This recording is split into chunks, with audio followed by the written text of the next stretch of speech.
In the news this Sunday evening, YENGI, Callum Lang, Pompey women. But we start with news about Paddy Lane.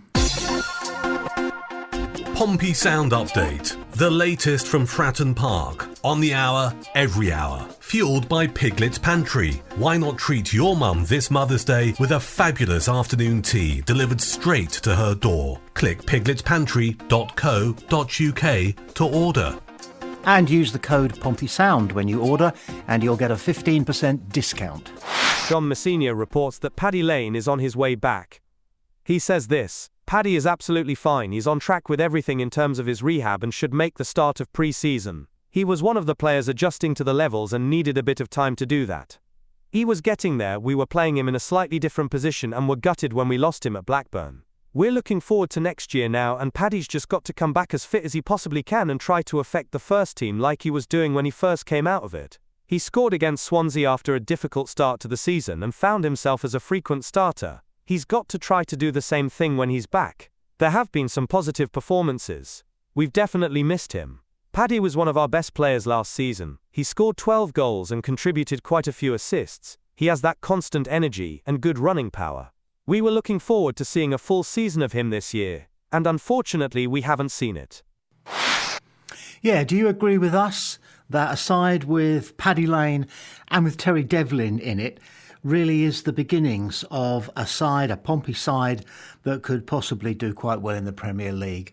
He's a very important player, both of them are, and they're both really clever additions by Pompey's recruitment squad. So get well soon. Sooner the better, Paddy. We need you. YENGI's situation has become increasingly complex following confirmation of his latest hamstring setback during Socceroos training. The impact of those grueling 20,000-mile round trips for international duty can't be ignored. While these flights didn't directly cause his knee injury against Bahrain last November, which sidelined him for 4 months, the toll of such travel on a player's body is undeniable. Fan sentiment has noticeably shifted in recent weeks, particularly on social media. There's growing frustration about perceived effort levels, which feels especially pointed given how Pompey's work rate has been key to their success this season. That said, it's tough to judge YENGI's contributions fairly given his stop-start campaign. Still, there's an irony not lost on supporters, that someone with his impressive physical build keeps breaking down. The made-of-glass jibes are harsh but perhaps inevitable given his injury record. This hamstring issue joins a lengthy list including ankle, groin and knee problems that have cost him roughly 7.5 months of his Pompey career. The club's description of the latest setback as minor is likely to be met with skepticism from fans, who've seen similar assessments turn into season-ending absences. Hopefully YENGI can return to prove his doubters wrong and salvage something from what's becoming a nightmare championship campaign. After his explosive 13-goal League One season that had defenders running scared, he's shown what he's capable of when fit. The talent is there, it's just staying healthy that's proven the challenge. Not comfortable with the phrase made of glass, partly because if YENGI's made of glass, he's not, then so are 75% of the rest of the Pompey squad with the injuries that we've had, recurring injuries. Over the last 18 months or so especially. It's a glass menagerie. No, it isn't. Every club is thick and fast, full of players who are injured. So it's not just a Pompey problem. It's a wider problem that definitely needs addressing. The special thing in YENGI's case is that he's hardly got to play for us because he was injured when he went to Australia before, you know all this, and then injured again, apparently, in the training ground. So that's a unique circumstance. Nobody else playing professional football in the United Kingdom has had that or anything like it happen to them. That's where the focus should be, not on whether he's injury prone. Thank you. Pompey's injury problems have left fans focused particularly on the centre-backs in the squad, but the man the team are arguably missing most is also on a long road to recovery. Let's remind ourselves about our MVP, Callum Lang. Callum Lang's journey in football began in the Liverpool youth system before he joined Wigan Athletic in 2013 at age 15. After working his way through Wigan's youth ranks for 4 years, he got his first taste of senior football in May 2017, making the bench in a championship match against Leeds United. His proper debut came a few months later in an EFL Cup win over Blackpool. Like many young players, Lang developed his game through a series of loan spells. His first was at Morecambe in League Two, where he truly found his scoring touch, bagging 10 goals and helping the club narrowly avoid relegation.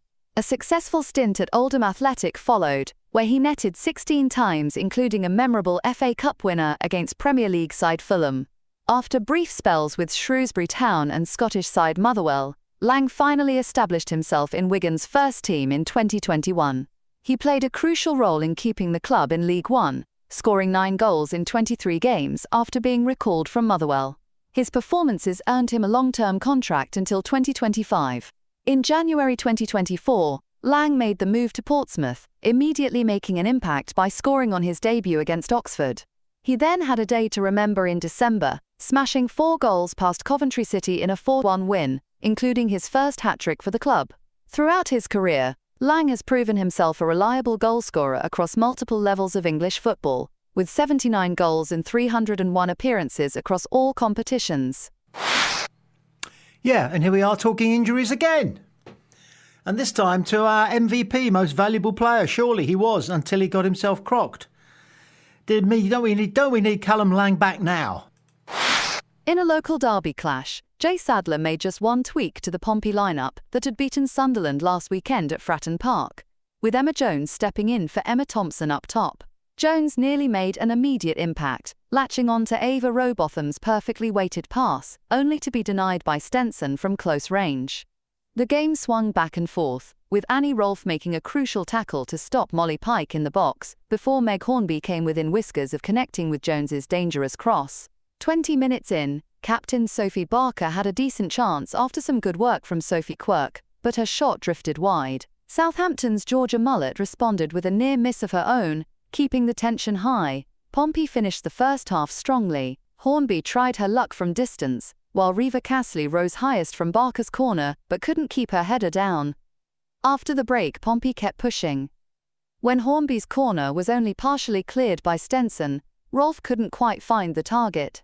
Moments later, a slick 1-2 between Hornby and Barker led to a shot that rattled the crossbar. Southampton weren't out of it though. Rachel Rowe tested Hannah Poulter with a sharp turn and shot, and Mullett had a goal ruled out for offside with 20 minutes left. In the closing stages, Stenson proved unbeatable, denying both Jones and Quirk with impressive saves to ensure the points were shared. A valuable draw for Pompey in their relegation battle. Well done, Pompey women. Well done especially for making sure that the South Coast did not stay red. It's not red any longer. It's blue and a little bit of red after it was a draw. Well done. That point means a lot down at the bottom, towards the bottom they are now. And real congratulations, I think we should single out Jay Sadler, who has done a sterling job, and he's stuck with them and he's stuck at it and he's talked it up all the time and he's being proved right. He's a quality guy and clearly a quality coach. Play up, Pompey.